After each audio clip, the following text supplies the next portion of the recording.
তীব্র কুয়াশা বাড়ছে সংখ্যা। আমরা যারা আলু চাষে আসে এই মুহূর্তে আমাদের কপালে কিন্তু চিন্তার বাস। এটা হচ্ছে তীব্র কুয়াশার কারণে কিন্তু আমাদের এই যে আলুর জমি দেখতে পাচ্ছেন, আলু খেতে কিন্তু এই তীব্র কুয়াশা একটা রোগ দেখা যায়। এটা হচ্ছে লেট ব্রাইট রোগ বা আলু গাছের মরক রোগ আমরা যেটি বলে থাকি। এখানে আমি অল্প একটু আলু চাষ করছি। তো এখানে আমি দেখতে পাচ্ছি যে এই মাত্র 2 দিনের তীব্র কুয়াশার জন্য গাছে কিন্তু এই মরক রোগের লক্ষণ দেখা যাচ্ছে। আপনারা দেখতে পাচ্ছেন যে এই গাছটি হচ্ছে আপনার এই তীব্র কুয়াশার জন্য আপনার এই যে কুঁকড়ে গেছে। এই যে পাশে দেখেন আরেকটি গাছ, এই যে দেখেন আপনার গাছটি কিন্তু এই তীব্র কুয়াশার কারণে গাছের পাতাতে আপনার ছোপ ছোপ হলুদ দাগ পড়ে গেছে। এবং এখনই কিন্তু যদি আর একটা দিন থাকে বা 2 দিন থাকে তখন কিন্তু পুরো গাছটি কিন্তু আপনি এভাবে জ্বলছে যাবে আর হচ্ছে আপনার ওই গাছটি মারা যাবে।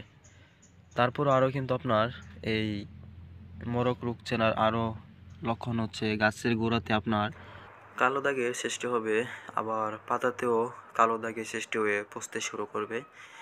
এভাবে হয়তো 1টি 2টি 4টি গাছ করে নষ্ট হতে হতে পুরোটা ক্ষেতেই একটা সময় নষ্ট হয়ে যাবে এবং মরে যাবে। এই তীব্র কুয়াশার কারণে কিন্তু এই রোগটি লক্ষণ দেখা দিলে বা এই রোগটি হয়ে গেলে কিন্তু সর্বোচ্চ 7 থেকে 10 দিন তার মধ্যে কিন্তু আপনার আলু গাছের সবগুলো পাতা পচে নষ্ট হয়ে যায় এবং গাছগুলো মারা যায়। আর এতে কিন্তু আমাদের আলুর ফলন ব্যাহত হয়।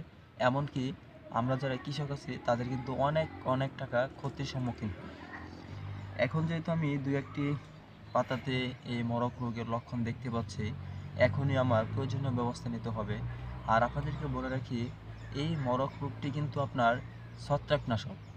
বিশেষ করে এখন যেহেতু তীব্র কুয়াশা, এই কুয়াশার জন্য কিন্তু আপনাদের এই ছত্রাকনাশক, অনুমোদিত ছত্রাকনাশক আপনাদেরকে স্প্রে করতে হবে।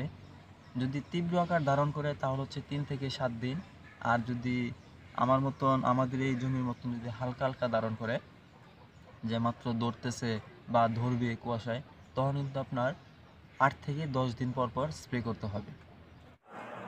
পাতা কুঁকড়ানো রোধ করার জন্য আমি এখন যে ছত্রাকনাশকটি ব্যবহার করব সেটি হচ্ছে ম্যানকোজেব গ্রুপের কীটনাশক এন্ডোফিল। এটি আমি 1 লিটার পানিতে 2 গ্রাম হারে আজকে স্প্রে করে দেব।